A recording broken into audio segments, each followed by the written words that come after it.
Today I'm going to talk to you about upper back pain and pains in between the shoulder blades.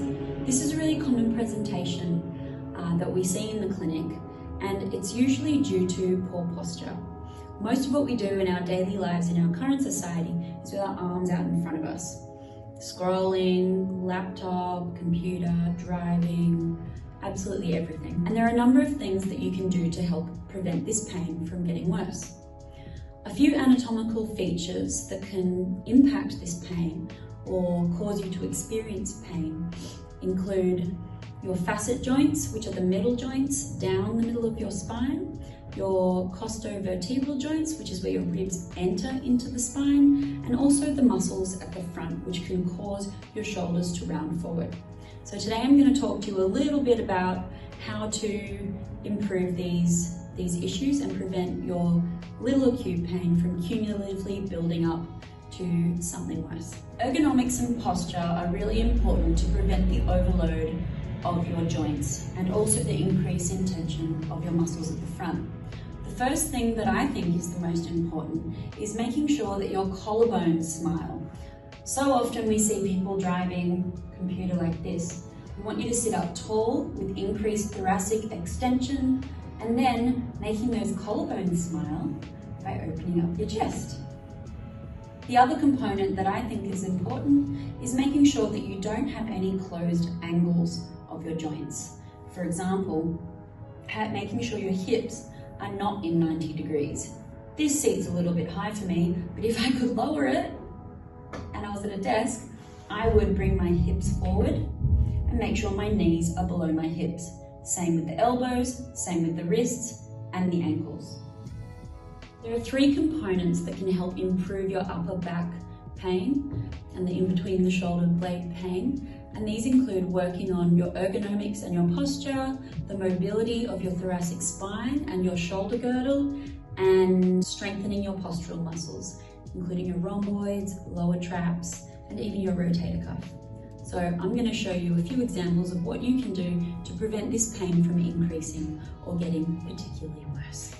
The first mobility exercise to open up your chest and to get your upper back moving is called the book opener. Now, this one feels really, really good for your lower back and your upper back. So just coming down onto the floor, supporting the head with a pillow or a yoga mat.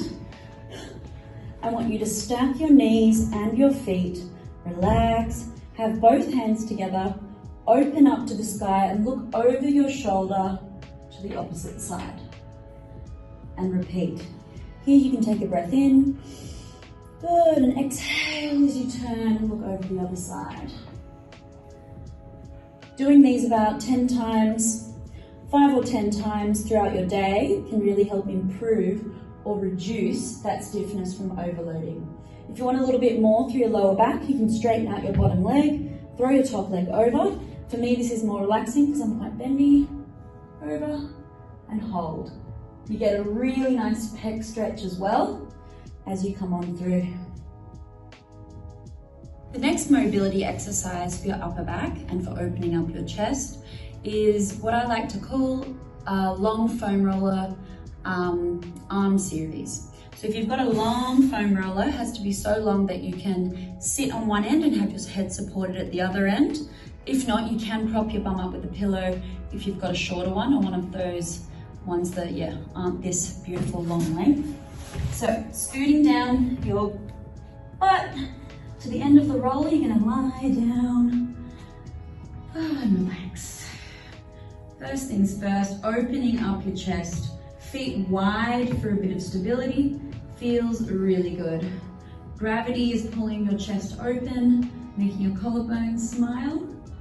Then I want you to bring your arms up like a cactus. And you're going to reach your arms up over your head like you're doing a snow angel in the snow. And just relax, having your chest muscles nice and open and stretched against the force of gravity. The next one gives a little bit more thoracic rotation. So hands up together. You can call these scissor arms or whatever. And you lift one arm up, one arm down at the same time. If you're feeling a bit wobbly, you can just walk your feet a little wider for a wider base of support and try to relax it each time. Again, this should feel really good. And then the last one, the last one, you can just hang. I like to have my hands and my elbows hanging here just against gravity. If you've got weights or something heavy, 2 water bottles maybe, it also feels really good to get that increased external rotation and stretch through your pecs. So if you couldn't see those movements, first one is up and down, feels really nice. Next one is scissor arms, up and down like so. The other one is just flop, open up your chest. The third mobility exercise that I really love to give my patients is with a mobility ball. You don't have to use a spiky ball. I honestly prefer to use just one of the flat massage balls, but coming down onto your back, this can really target your facet joints and your costovertebral joints. So on your back, you're going to roll to the side. If it's your left thoracic spine or shoulder blade that's hurting, you're just going to pop it underneath the shoulder blade. Make sure you're in the right spot and you're not right in the middle of the spine. Lift your arms up and raise your arms over your head. Good. Now you don't have to do both arms, just one arm at a time. Good. You can even come out wide, and that's pretty intense.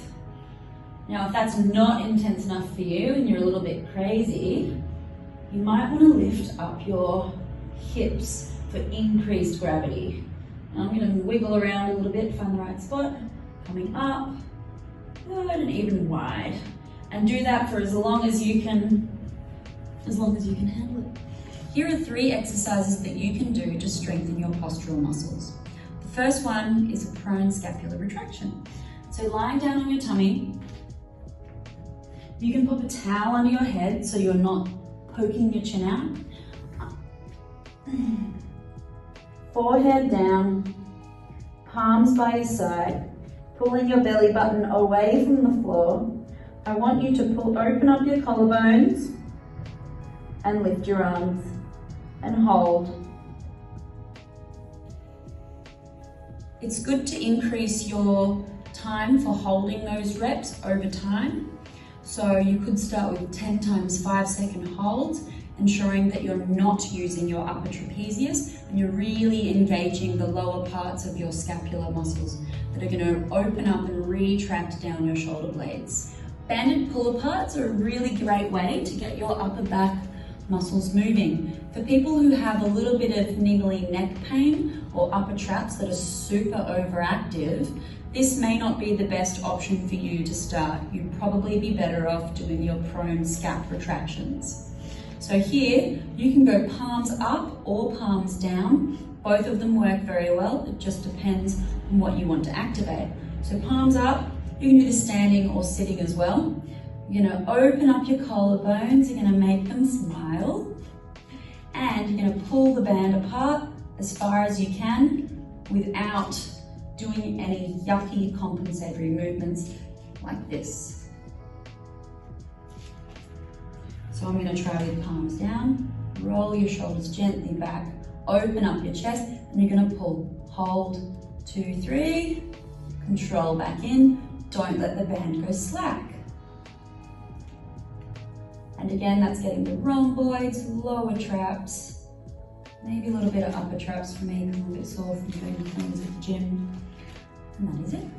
Another exercise you can do to activate your upper back muscles is a low row. So opening up your chest, making your collarbones smile.